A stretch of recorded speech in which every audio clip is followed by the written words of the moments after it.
और चलिए सीधे लिए चलते हैं आपको। मुख्यमंत्री मनोहर लाल प्रदेशवासियों को संबोधित कर रहे हैं कि प्रदेश का कोई भी व्यक्ति भूखा नहीं सोएगा। हर व्यक्ति को 2 समय के भोजन की ये जरूर हम चिंता करेंगे। भूख भी बहुत लोगों के राशन कार्ड इस नाते से बने थे उनको कठिनाई ना आए, लेकिन बहुत ऐसे जिनके राशन कार्ड नहीं बने थे उनकी भी चिंता नहीं आने दी। हमने भूख में अंतर नहीं किया और इस प्रकार से सबकी सहायता की। और इस 2 महीने में किसी के भूखा न सोने देने और अंत्योदय के हमारे संकल्प को ध्यान में रखते हुए सरकार ने 27 लाख से अधिक परिवारों को निःशुल्क राशन भी निरंतर उपलब्ध कराया जा रहा है। इसके अतिरिक्त ऐसे 3,70,925 परिवार हैं जिनके पास कोई राशन कार्ड नहीं था। उनके लिए भी हमने डिस्ट्रेस्ड राशन टोकन अर्थात व्यथित राशन टोकन के माध्यम से निःशुल्क राशन उपलब्ध करवाया है। निरंतर अभी भी उपलब्ध करवा रहे हैं। आज तक हमने 2,62,00,000 खाने के पैकेट तथा 12,22,000 से अधिक सूखे राशन के पैकेट ये भी वितरित किए हैं। आर्थिक सहायता परिवार की आय की कमी के कारण से किसी की भी दैनिक जरूरतों की पूर्ति में कोई दिक्कत ना आए, इसके लिए भी हमने पिछले 3 महीने में 15,09,108 परिवारों को 636 करोड़ रुपए की राशि आर्थिक सहायता के नाते उपलब्ध करवाई है। ये राशि लाभार्थियों के बैंक खातों में सीधे ट्रांसफर की गई है। प्रति मास 4,000 रुपए से लेकर और 5,000 रुपए तक ये राशि उनको दी गई है। जैसा हमने सुना है, नर सेवा नारायण सेवा, और आजकल लॉकडाउन के समय पर जो दिशा निर्देश हमको एमएचए के मिले उसमें सोशल गैदरिंग्स, रिलीजियस गैदरिंग्स ये भी बंद हुई। मंदिरों में भी जो लोगों का सामान्य आना जाना था वो भी बंद हुआ। नारायण सेवा में तो खलल पड़ा, लेकिन मुझे बताते हुए संतोष हो रहा है कि नर सेवा के माध्यम से हमने इस नारायण सेवा का संकल्प पूरा किया। जो गरीब लोग थे, मजदूर थे, उनकी हर प्रकार की सेवा करने के लिए लाखों प्रवासी मजदूरों को जो हरियाणा में कार्य कर रहे हैं, लॉकडाउन के कारण अपने मूल प्रदेशों में वापस जाना चाहते हैं, उनके लिए हमने बसों का, ट्रेन्स का निःशुल्क व्यवस्था की। हरियाणा से हमने कुल 53 ट्रेन और 4,257 बसों के द्वारा 2 लाख से अधिक मजदूरों को उनके भाइयों तक पहुंचाने के लिए गंतव्य स्थान तक पहुंचाया। पिछले 3 महीने के दौरान मजदूर भाइयों के लिए 600 से अधिक हमने शेल्टर होम्स ये भी चलाए ताकि उन्हें किसी भी तरह की दिक्कत ना हो। चाहे वो मजदूर पंजाब से आने वाला हो, राजस्थान और अथवा जम्मू कश्मीर से आने वाला हो, अथवा हिमाचल प्रदेश से आने वाला हो, गंतव्य स्थान उसका उत्तर प्रदेश, बिहार, मध्य प्रदेश, लेकिन हरियाणा से होकर जाने वाले हर किसी मजदूर की चिंता ये हमने की है। हमने कभी प्रांत को अपनी सीमाओं तक बांधे नहीं रखा, बल्कि हर मजदूर ये हमारा भाई है। हमारा देश एक है, तो एक देश के नाते, एक भाइयों के रूप में हम लोगों ने उनकी सहायता के नाते सहायता की है। और इस समस्या का हल करने के लिए हमको जिस सीमा तक भी जाना पड़ेगा हम उस सीमा तक जाएंगे। जैसा हमको विदित है कि 18 मई से लॉकडाउन में जो रियायतें दी गई हैं, उन रियायतों में बहुसंख्यक आर्थिक गतिविधियों की ये अनुमति दे दी गई है। हमारे बाजार भी एक सीमा के अंदर खुलने शुरू हुए हैं। हमारी कारखाने, हमारे जो स्मॉल इंडस्ट्रीज है, उनको भी हमने खोला है। सेवाएं भी धीरे धीरे शनय शनय वो शुरू की जा रही हैं। तो इस प्रकार से एक प्रकार अर्थव्यवस्था की गाड़ी को अब हरी झंडी दे दी गई है ताकि हमारे जो व्यवसायी हैं वो अपना काम पुनः प्राप्त करें और उनको सरकारी सहायता की जो भी आवश्यकता है वो भी हम उनको उपलब्ध करा रहे हैं।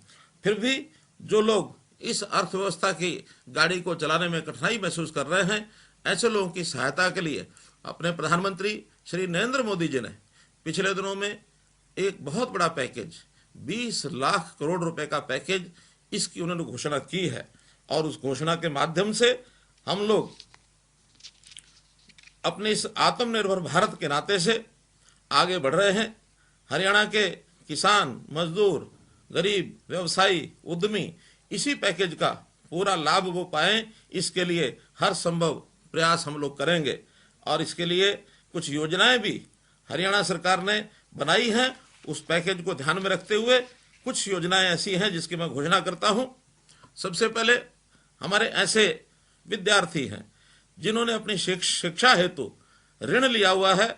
ऐसे सभी विद्यार्थी जो इस वर्ष अपनी शिक्षा पूर्ण करने वाले हैं अथवा जिन्होंने पहले लोन लिया है, अभी तक अपना व्यवसाय शुरू नहीं कर पाए हैं, अर्थात बैंकों में अपनी मूल राशि की वापसी उन्होंने अभी शुरू नहीं की है, ऐसे सब विद्यार्थियों के शिक्षा ऋण के लिए जो उनका ब्याज दिया जाता है, 3 महीने के इस ब्याज का भुगतान हरियाणा सरकार करेगी। इसमें लगभग 36,000 विद्यार्थी लाभान्वित होंगे और लगभग 40 करोड़ रुपए का लाभ ये उनको पहुंचेगा। इसी प्रकार प्रधानमंत्री जी द्वारा घोषित किए गए जो मुद्रा लोन है, उसमें भी शिशु लोन इस नाते से एक बहुत बड़ी राशि की जो घोषणा की गई है, उसमें शिशु योजना में 50,000 रुपए तक के लोन की राशि इसको बैंकों के द्वारा उपलब्ध कराया जाएगा। इस ऋण के लिए कोई कोलेट्रल ये नहीं लिया जाएगा और लगभग 5 लाख लोगों को 50,000 रुपए की कुल ऋण राशि ये हरियाणा सरकार बैंकों के माध्यम से उपलब्ध कराएगी। इस राशि के लिए 2% का ऋण, इसके ऊपर ब्याज, उसका माफी जो है केंद्र सरकार की ओर से है। हमने ये तय किया है कि केंद्र सरकार के 2% के इस ब्याज की सहायता के साथ साथ हरियाणा भी अपनी ओर से 2% की जो ऋण के ऊपर राशि, इस ब्याज की राशि की सहायता हरियाणा की ओर से की जाएगी। इस प्रकार से इस ऋण पर कुल 4% की राशि का ये लाभ हो जाएगा। इसी प्रकार से हमारे जो गरीब बंधु जो छोटा मोटा धंधा शुरू करना चाहते हैं, उनके लिए बैंकों के पास DRI की योजना है, डिफरेंशियल रेट ऑफ इंटरेस्ट। इसमें 15,000 रुपए तक का ऋण ये इन लोगों को मिलता है। 4% की ब्याज की राशि होती है। 4% की उसमें ब्याज की राशि में से 2% ब्याज की राशि हरियाणा प्रदेश देगा और इस ऋण को भी बैंकों के माध्यम से 3 लाख लोगों को उपलब्ध कराया जाएगा।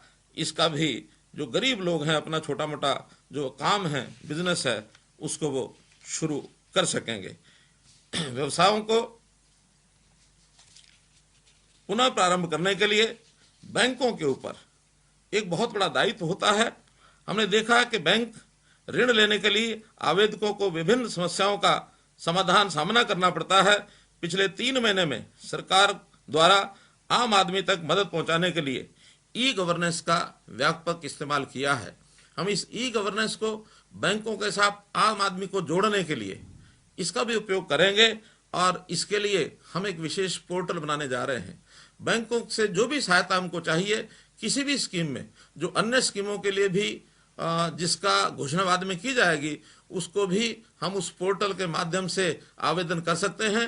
और जो भी बैंक से हम ऋण लेना चाहते हैं, जिस बैंक में हमारा अपना खाता है, उस बैंक को अप्लाई किया जा सकता है। सरकार भी पूरा उस पर ध्यान रखेगी कि जो आवेदन हमारे गरीब लोगों ने किया है, बैंकों ने उनका ऋण उनको पहुंचाया है अथवा नहीं पहुंचाया है, इसकी सारी जानकारी हम लेंगे। इसी प्रकार मैं बहुत ही एक विश्वास के साथ कह सकता हूं कि हरियाणा प्रदेश ये अन्य प्रदेशों की तुलना में, चाहे आर्थिक गतिविधि हो, चाहे कोरोना के साथ लड़ाई हो, इन सब बातों में अन्य प्रदेशों की तुलना में बहुत अच्छी स्थिति में है। जैसा मैंने 2 दिन पहले भी बताया था, उसी बात को दोहरा रहा हूं कि हरियाणा, चाहे दिल्ली हो, राजस्थान हो, पंजाब हो अथवा उत्तर प्रदेश हो, इन सब प्रांतों से हमारी स्थिति बहुत बेहतर है। आज भी कोरोना के नाते से हमारे यहाँ भी संख्या 942 ये पॉजिटिव केसेस आए, जिसमें से 601 संख्या ये उसके अंदर से रिकवर हो गई है, अर्थात जिनको अस्पतालों से छुट्टी दे दी गई है। मात्र 327 लोग ऐसे हैं जिनका अभी इलाज चल रहा है। 14 लोगों की मृत्यु हुई है। हमारा जो रिकवरी रेट है ये 63.80 ये है।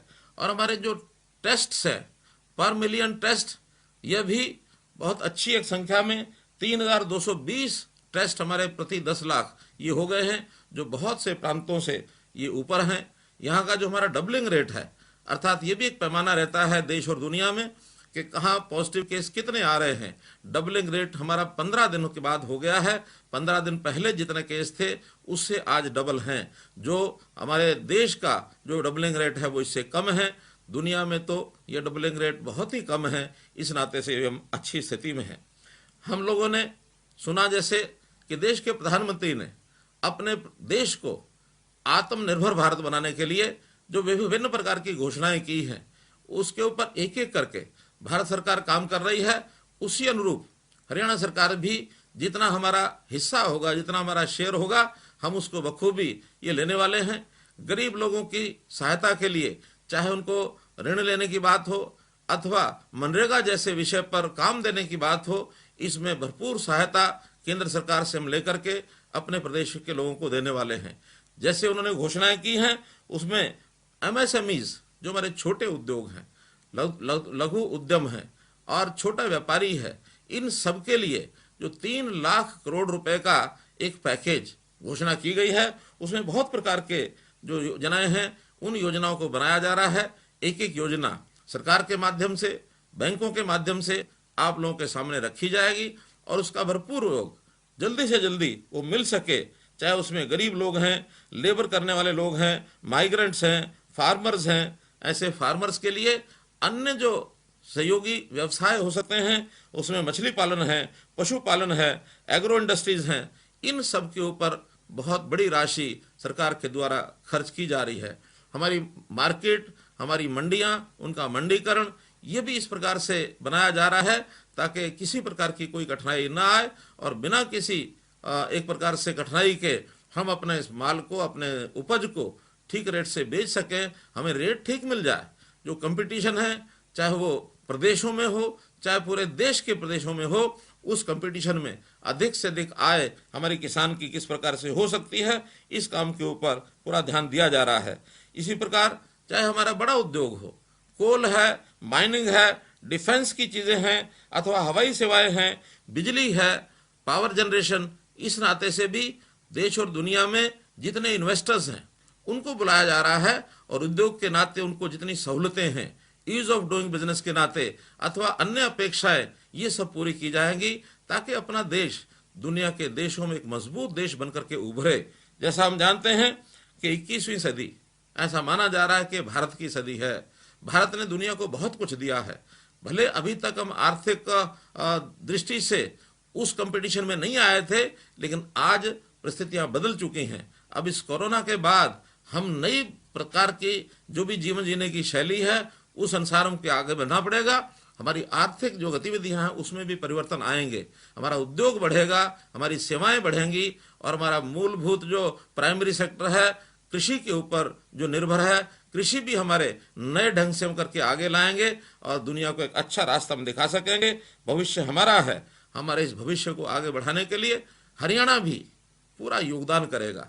हरियाणा का नौजवान, बालक, पुरुष, स्त्री, सब लोग, चाहे मजदूर हो, दुकानदार हो, चाहे वो किसान हो, कोई भी नागरिक है, कोई भी व्यवसाय करने वाला है, एकजुट होकर के हरियाणा को हम आगे बढ़ाएंगे। इस संकल्प को लेकर के हम आगे बढ़ेंगे। उसके लिए सरकार हर समय, हर वर्ग के लिए, हर परिवार के लिए, हर व्यक्ति के लिए हमेशा आपके साथ खड़ी है।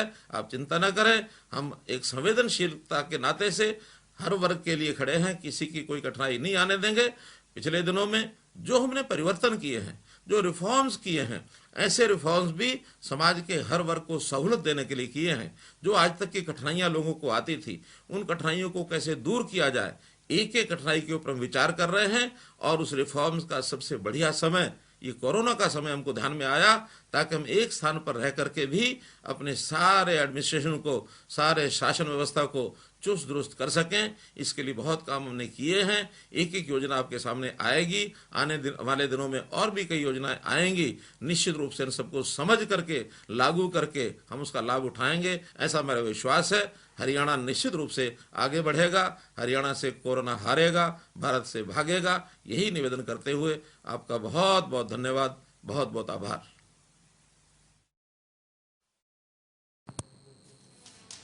हमने भूख में अंतर नहीं किया, तो ये बड़ी बात यहां पर कही है मुख्यमंत्री मनोहर लाल ने। जनता को वो संबोधित कर रहे थे, किसी को भूखा नहीं सोने दिया।